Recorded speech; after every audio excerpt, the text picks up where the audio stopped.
Spoiler alert, this podcast is all about happiness. What gave it away? I'm Fayon Dixon and welcome to Happy Talk. Each week, I will be introducing you to someone that I share a happy connection with. I just believe that we all have happy stories, happy events, and we sit on them. We never share them. So this is the platform for doing it. I work as a presenter, broadcaster, events host. I work with stroke survivors. I have my own children's radio show.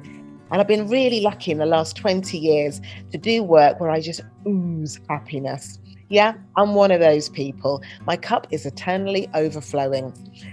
Sit back, enjoy. It's time for Happy Talk. Hey, hello. It's me, Fayon Dixon, for another Happy Talk. Good news, good guests, no grief. Look who I've got sitting by my side. He's got many names for me, many names. You could call him Mikey Dee, you could call him DJ Mikey, you could call him Michael Lee.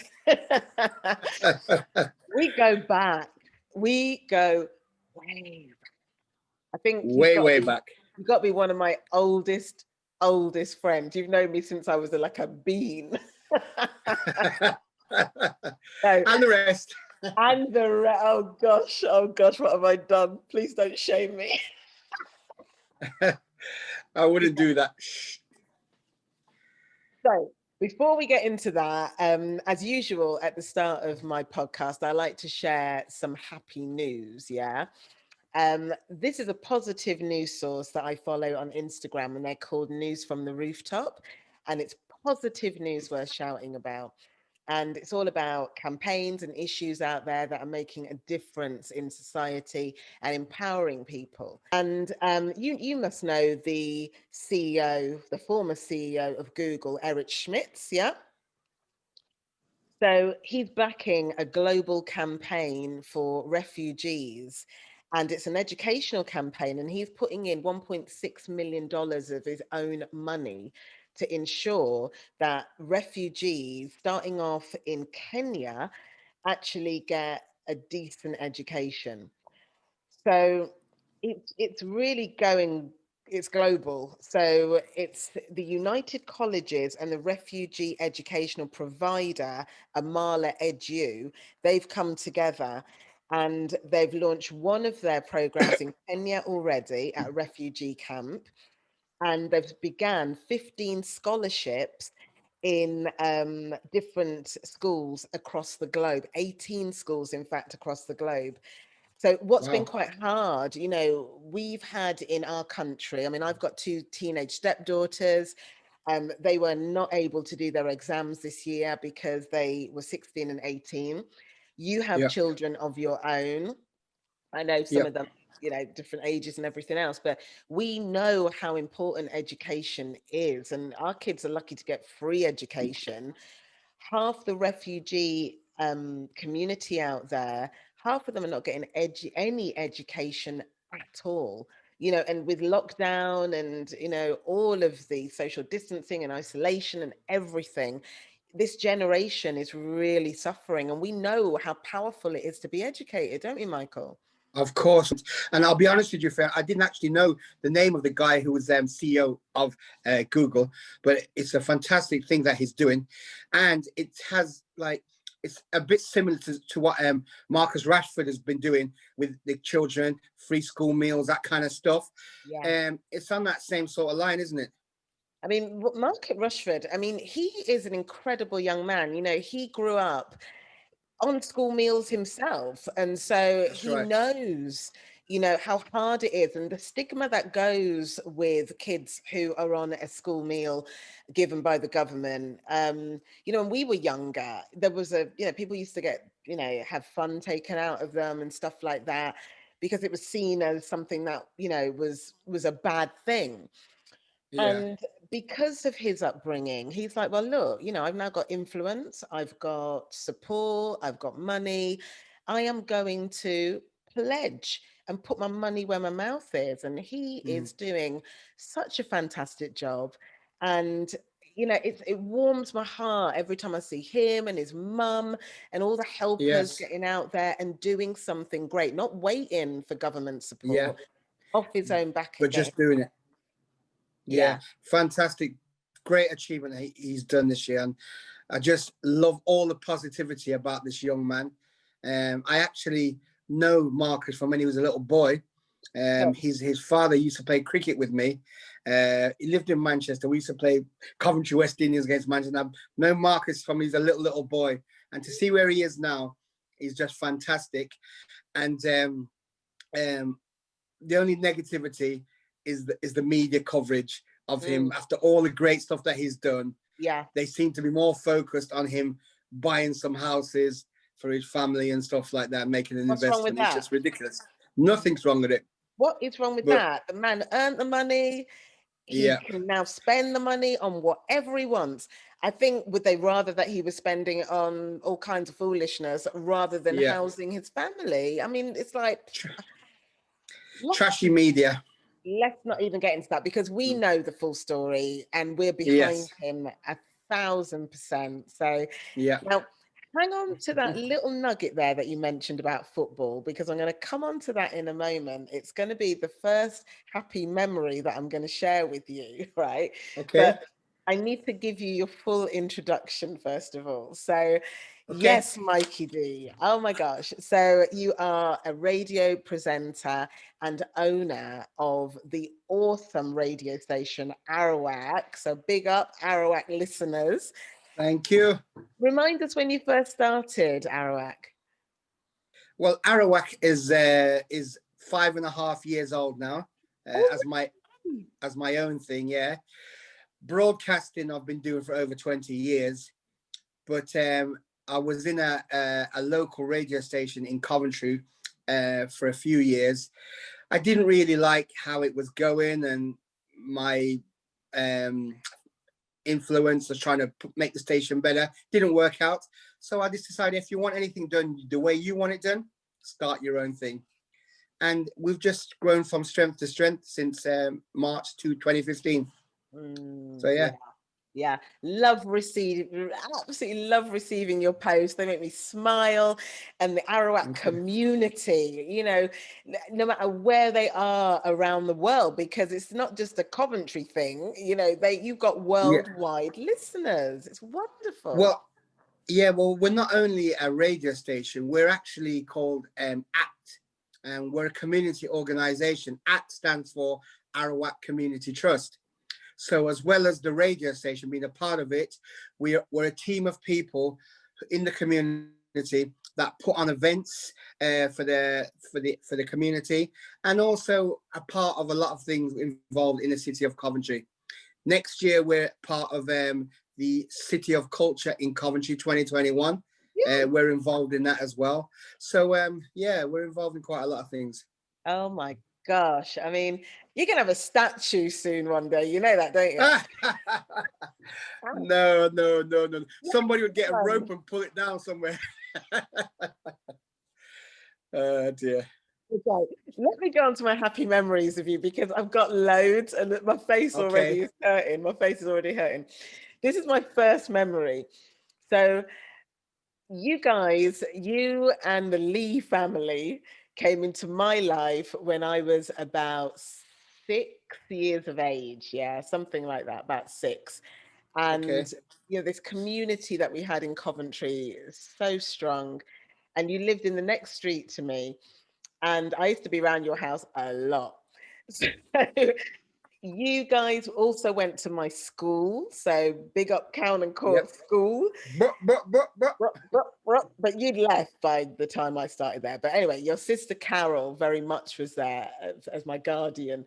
But I remember being in your bedroom when I was about 7, and you said to me, "Do I know who this is?" And you pointed to a poster on your wall, and I didn't know who it was, and it was Andy Gray.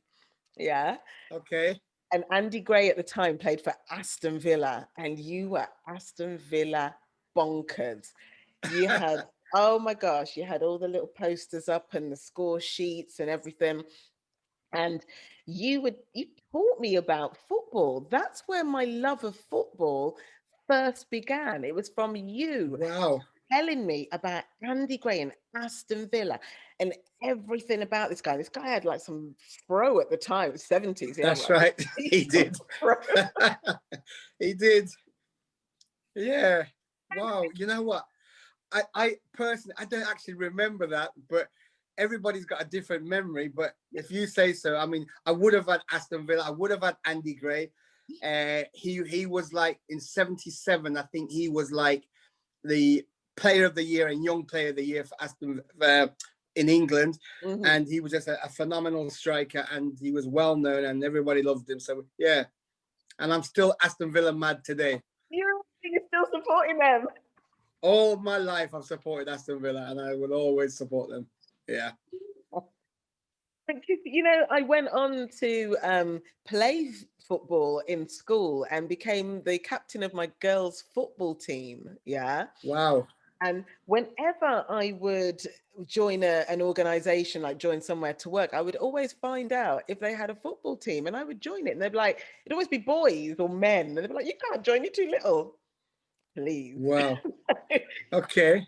I used to love my I, football. I I was a didn't Man even U. I realize that was a they had. Man U supporter, but that's another story anyway. So, Okay. I didn't even realize that they had a girls' football team at Carlton Court. Then I didn't realize. But obviously, you're slightly younger than me. Well, a lot younger than me. So yeah, they probably started then. absolutely right. Yeah, yeah. I did netball. I did everything. I did gymnastics. I did netball. I did sports. I did athletics, and I did football. But Yeah. that brings me on to another happy memory of you. And we talked about Andy Gray's afro, but you, my friend, had the iconic afro of the time. Oh my gosh, it was perfect in circumference. Oh my gosh. Your I afro was legendary, Michael. I Legendary. I took great pride and joy with my afro back in the day. I mean, um, I'm fortunate because being of Jamaican Indian heritage, we know we had that. Well, Jamaican people say you have coolie hair, yeah, and so I had a lot of hair. My hair grew out. I never went anywhere without my afro comb, the Yes. little folded one, and I'd be there making sure that my afro was intact every time. Yeah. So yeah, that's wow. Yeah. Envy that we had for your afro. I swear down, we envy because Michael Jackson was obviously big back in the day, and obviously being called Michael as well. You were our Michael Jackson.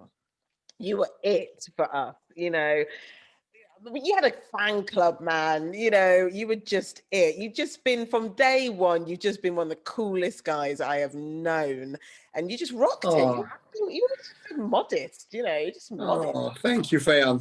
Thank you. You're legendary.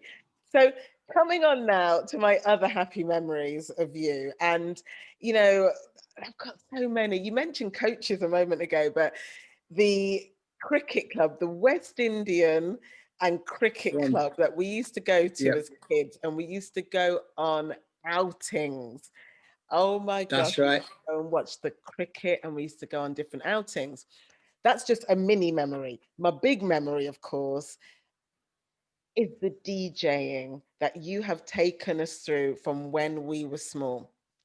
Man, I don't know how many records you own, but some of the best memories of my life are being on a dance floor with you, literally reading the minds of the people on the dance floor, calling people out by name. That is a skill that you have. You know so many people. You will call people out by name and you will drop a little anecdote about them while they're dancing. And you just bring so much joy to people and joy to me. I mean, dancing is my everything, but you've been part of Yeah, that. thank you. Thank you so much, Fayon. I You've appreciate that. been part of that. When we went through Chic, when we went through Rapper's Delight, when we went through all of them funky sounds and bringing us right up to date. I mean, Mm. I don't when you actually started DJing, though. It just seems like you've been always doing it. Well, I think both of us come from musical backgrounds, Fayon. So your dad, Jerry, aka Count C, was a big sound man back in the day from Jamaica to here. Your brothers are into the sound music as well, okay? And your uncle, the late great Sir John Holt, okay? So that is just brought into you naturally. That's, you know, and in my family, my dad loved his music, but my musical influence came more from my mother. Because I don't know if you remember this, Fayon, but when we were younger, buying music wasn't like, you know, especially reggae music, you couldn't really buy it much places, you know what I mean? Yeah. You have to order it. But my mom loved her reggae, but she also liked a soul and a disco and a bit of pop music as well. And we would often walk up to Jubilee Crescent in Radford, and the only place you could buy a record from was FW Woolworths. Woolworths used to have a little counter with all the records on, and we would often go down a weekend and buy our records and come back and play them on the gram. And when you were younger, talking about your memories, my memories is that your mother and my mother were very good friends. Okay, your father and my father were very good friends, and we were all family. I used to call your mom Auntie Pearl, Uncle Jerry. All right, even though we weren't blood related, but that's how the respect was when we were younger. Uncle Vincent, to our Auntie elders. Joyce. That's it. That's right. And you used to come to our house as a little. I don't know. I'm trying to think how many years younger you are than me, but I know you're much. I'm 4 years younger than Carol. Okay, so you're 6 years younger than me then. All right. So, but I remember you coming to our house, and you were part of the family. You were like my little sister, and I used to like look after you when you come to the house. Yeah, and we would. I would play my tapes in the bedroom, and I'd tell you about some reggae music, and I'd do some dancing, some reggae, and then you'd mimic me and copy my little dancing and stuff. Absolutely. And your mum says, "Fian, so I've got untold memories of me and you and my sister Carol and my family when we were growing up. One memory which has come to light, well, I'll never forget this, with you, is when my granny used to live with us when we were younger on Cheverell Avenue. Yes. And when your mum went to work and my mum was at work, my granny used to look after you, babysit you when you weren't at school and stuff like that. Yeah. And at our house, we had a settee. And you know them old time vintage settees, yeah? And on the arm of the settee, it was like a varnished piece of wood thing. And it was the style back in the days, yeah? You know where I'm going with this, don't you, Fayon? So I just remember, I don't know what it was, whether it was your fingernail or a pen, but I remember you just juking out the whole of the wood, scratching it up. And I remember my granny saw it. I wasn't there at the time, I was at school. And my granny said, "Fayon, what you do?" And anyway, I remember your mom coming to pick you up, man. Fayon, what do you do? But it was all right, because I remember we got some varnish thingy and we rubbed it out and we made it all smooth again. But that was one of my memories of you being a child and unruly, but bless you. You remember that, right? Oh my gosh. I've lost your volume, Fayon. Hello? I'm here. Oh, you're there. You want a tissue, Faye? Here you go. Yeah.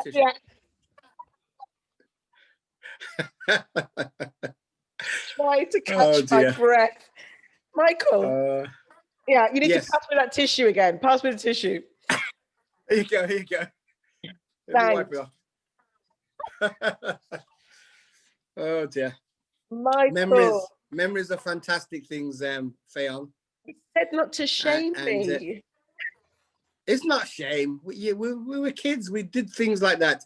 If I ever reveal some of the stuff I did as a kid, oh my God.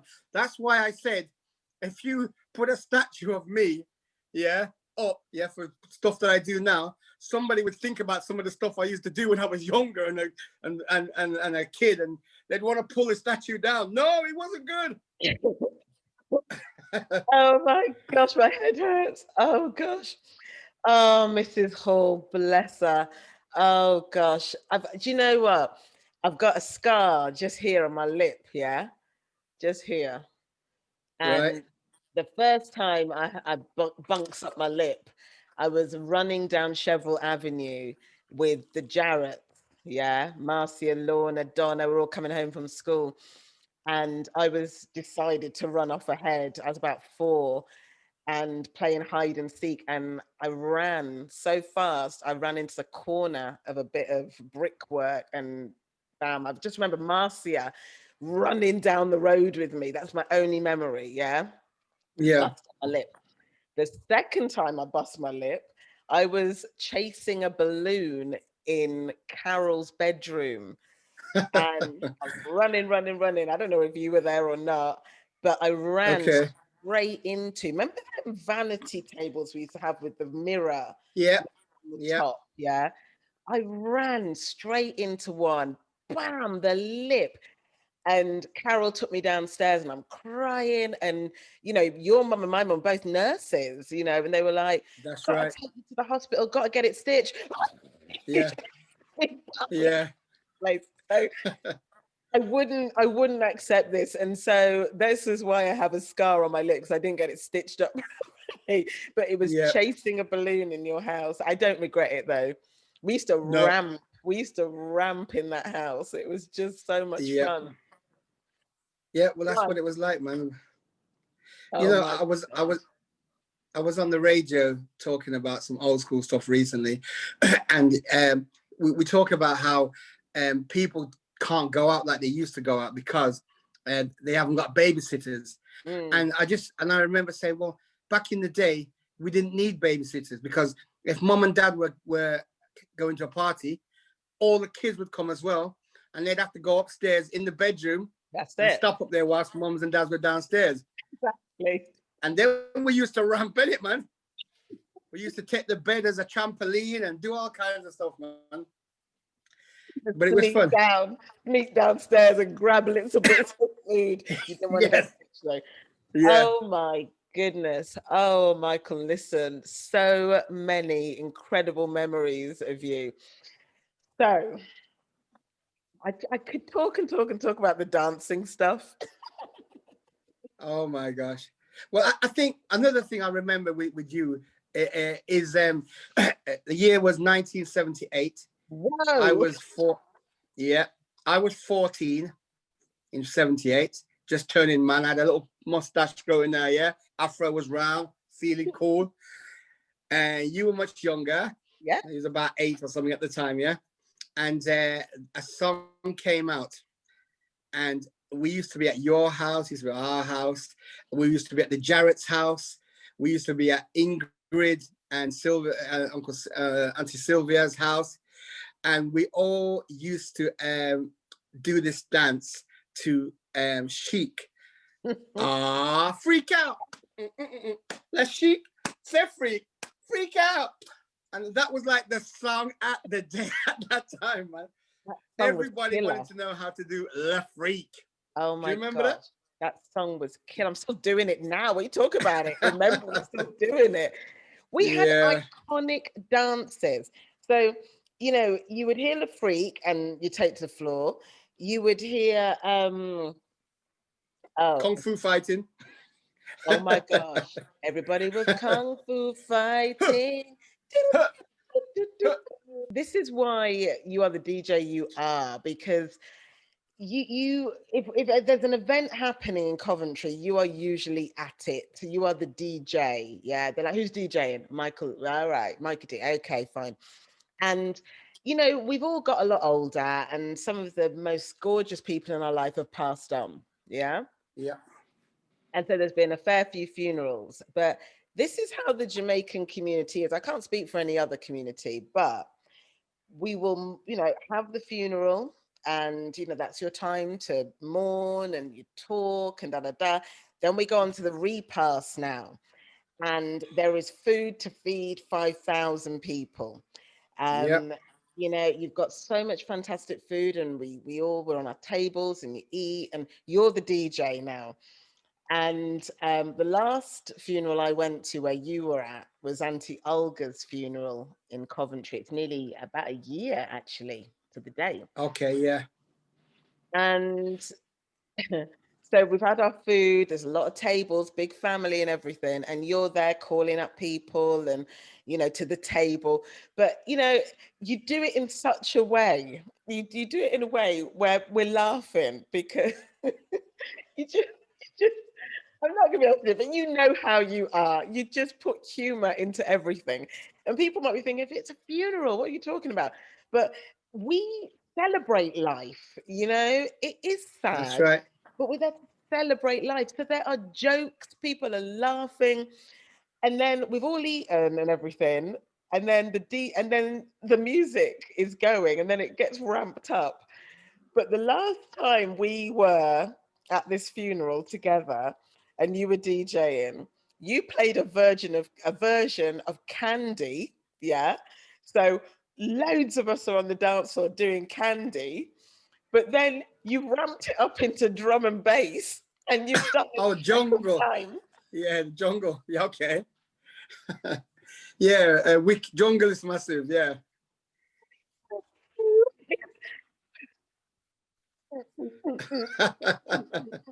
We were, Yeah. oh my gosh, laugh. We were laughing our heads off. It was a workout. And, Yeah. some people from other cultures won't get this, but Yeah. some of them funerals, and Yeah. party Well, funerals are some of the best. when, as you said already, you can't talk for anybody else's culture, but Jamaican people, we celebrate that person's life. We are sad when we hear that they've passed away. You know what I mean? And we send our condolences, and we mourn for some. But after that, we remember them. We remember, just like when my time comes, I hope you'll be partying at my funeral and stuff like that. That's what we do. We just celebrate their life. We have memories, things that we remind us them. And yeah, especially the music afterwards, it's about a celebration of life and enjoying yourself and remembering them, and not to be too much of a sad occasion. And like you were saying about the when people making jokes, and the thing is, a Jamaican funeral, okay, so you've got the food's there ready to be ate. The main family go up and get their food, yeah? And then they say to me, can anybody who's diabetic go up and get some food? So you say, anybody diabetic, go and get some food. But every Jamaican person is diabetic at that point. Yeah, because everybody's hungry and everybody wants to eat.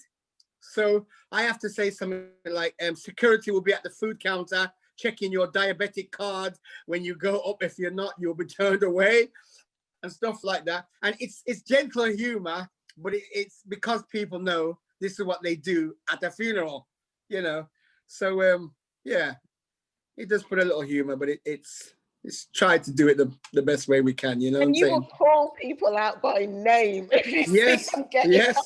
Like, yeah, embarrass them. Yeah, yeah. But hey, I that's me and my personality, I guess. You know what I mean? And that's just how I've always been, and I won't change. I won't change. please never, ever, ever change. Please never change. But it's true, you hear somebody's passed away and you're like, oh gosh, I'm so sad, blah, blah, blah. And you're like, who's DJing? Oh dear. Oh dear. It's time. It is time for your show and tell. What have you brought to show me? Okay, let me just put the camera back a little bit. So a little while ago, you don't even know what I've got here, yeah?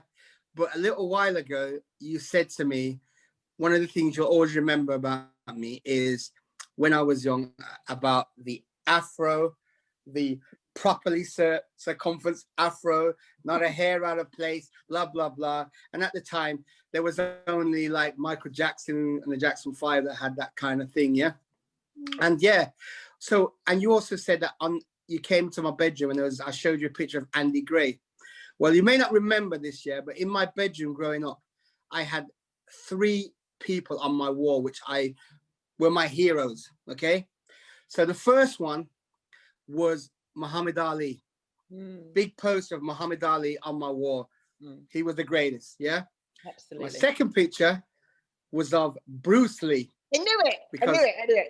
Yeah, it was Bruce Lee, because the thing is, Bruce Lee was an icon in martial arts. And I used to tell people, yeah, that Muhammad Ali was my uncle, yeah? And they say, was he? And I say, yeah, look, Muhammad Ali. Lee, you see, Muhammad Ali. And I'd say, Bruce Lee was my uncle, my Chinese uncle, yeah? So they were my first 2 pictures, yeah? But my third picture on my wall, and was an icon, was a guy by the name of Michael Jackson. I don't know if you can see that. I want you back. Ooh, I do now. Ooh, I want baby. you back. Yeah. I want you back. Oh my gosh.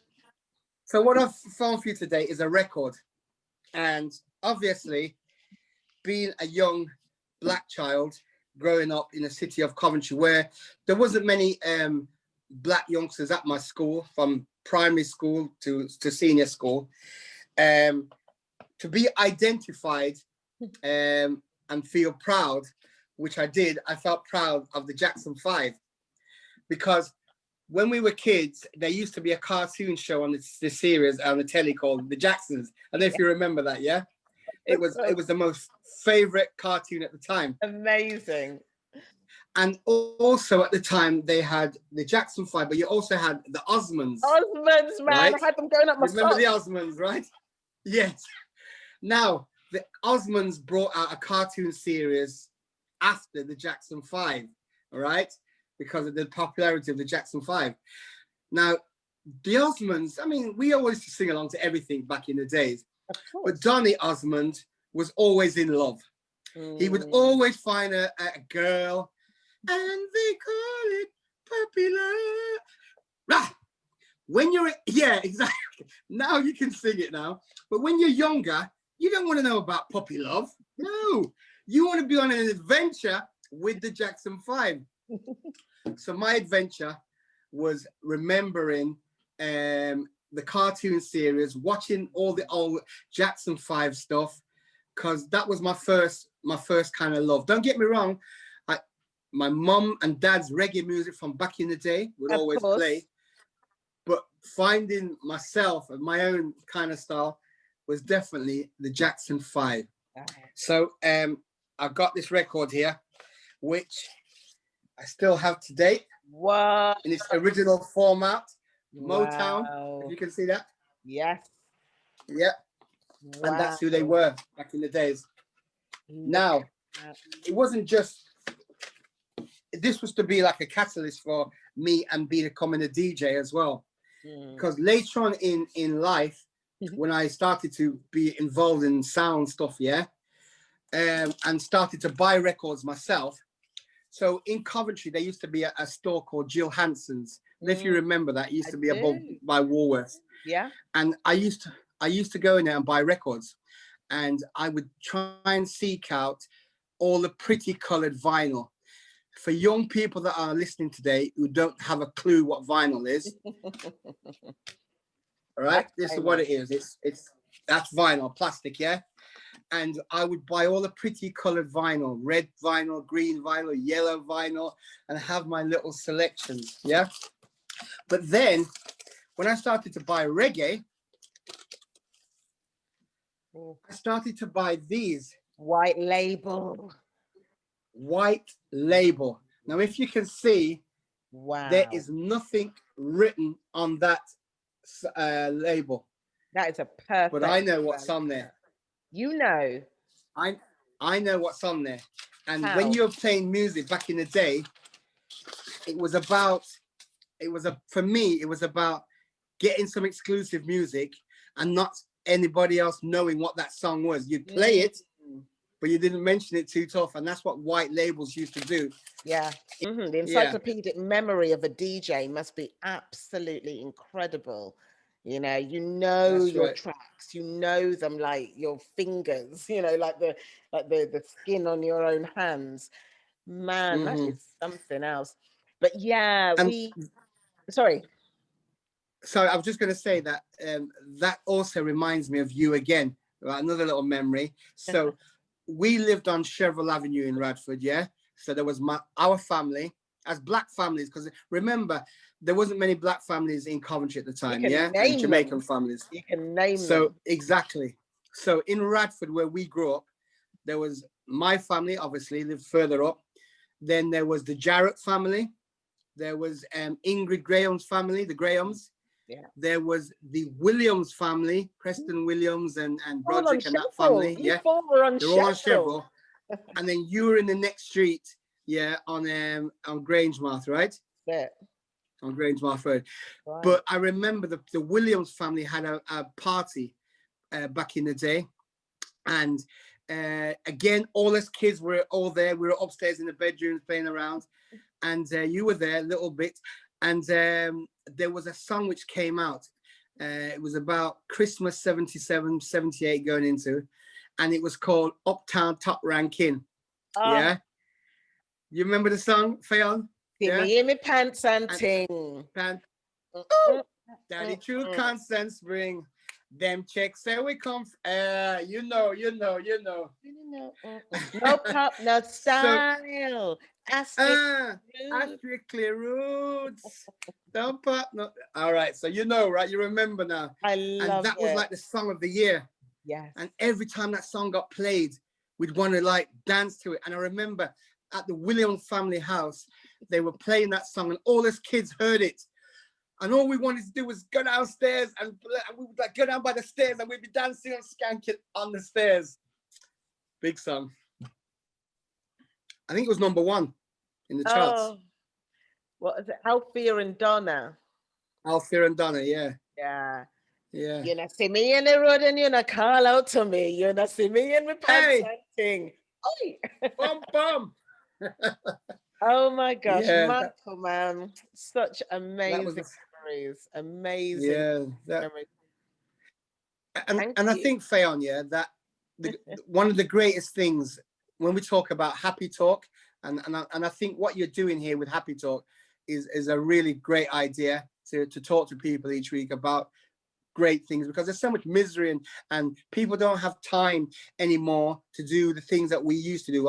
And I'm kind of privileged and grateful that we grew up in the era that we grew up in, Oh, you me know, too. because cousins would hang out with cousins, yeah, Yeah. like we'd go to people's houses and our cousins would stay with our cousins, and it's not like it is nowadays than it was when we were growing up. And No. being around family and the influence that we had with music, Mm. because the music was the center of the entertainment when we went to people's houses, yes, Yeah. like that. And forget TV, because we only had ITV, BBC One, and BBC Two. We only had 3 channels, right? And both we didn't have any remote control, so me and you would be the remote. Go and turn over the television, yeah. And and so in the corner of the living room was the gram. The gram was sacred, Oh yeah. gosh. And you were only allowed to play that when mom and dad weren't in, all right, you know, and which I did, and I played their music and their records. Wow. And when we'd have a family get together, as you know already, Fayon, that gram would play, put the record on the knee, and we used to party. No Spotify, no Dude, Apple Tunes, no nothing like that. pure If you wanted a vinyl. playlist, you had to stack about 6, 7 inch 45 on top of each other. When they play, drop down like a jukebox. That was our playlist, wasn't it?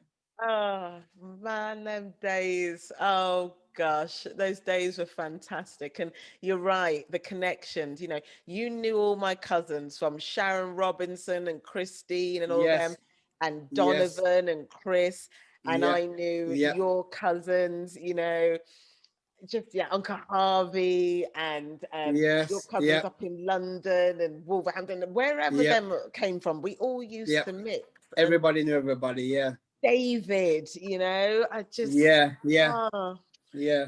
such great times. And, And you're right, we're in and and out of each other's yeah. houses. It's wonderful.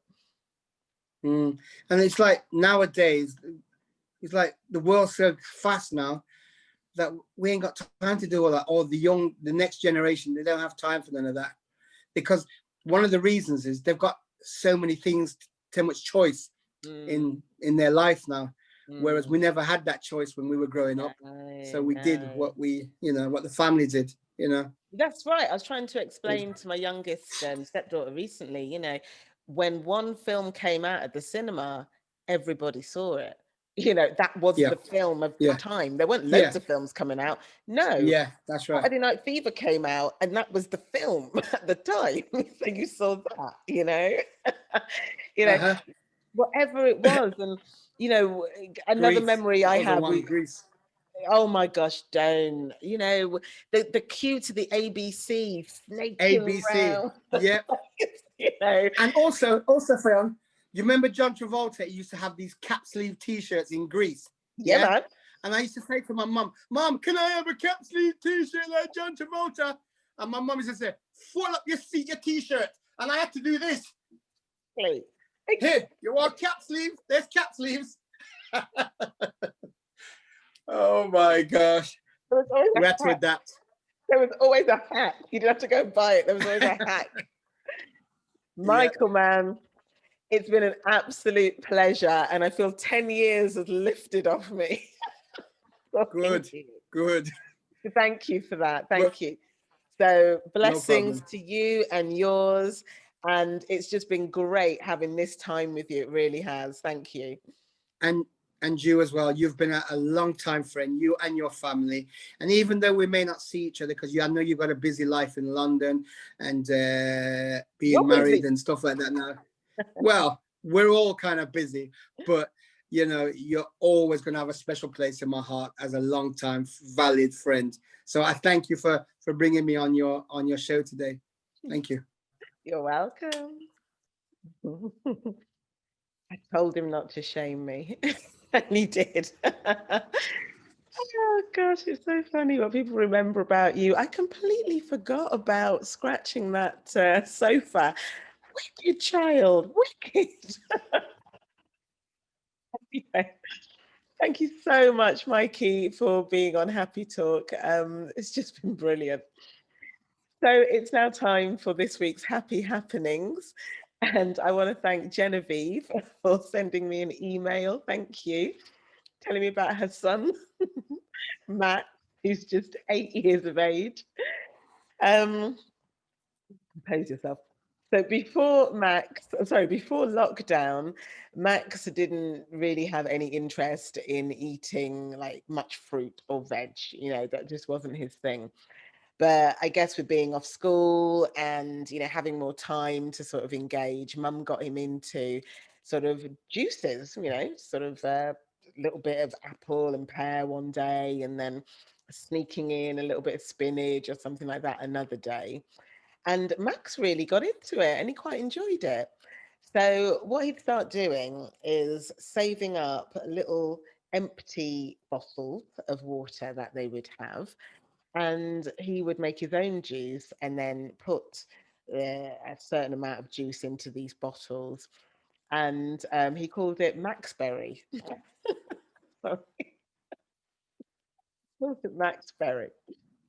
And he's come up with all different types of flavors now. And his mum says he is going great. And she thinks he might have found his calling. He's turned into a little entrepreneur. And although she buys all the fruit and everything, he actually sells them, these little tiny bottles, for just 50p. And he is enjoying coming up with different flavors like I've got here raspberry, ginger, papaya. Papaya. That's one flavor.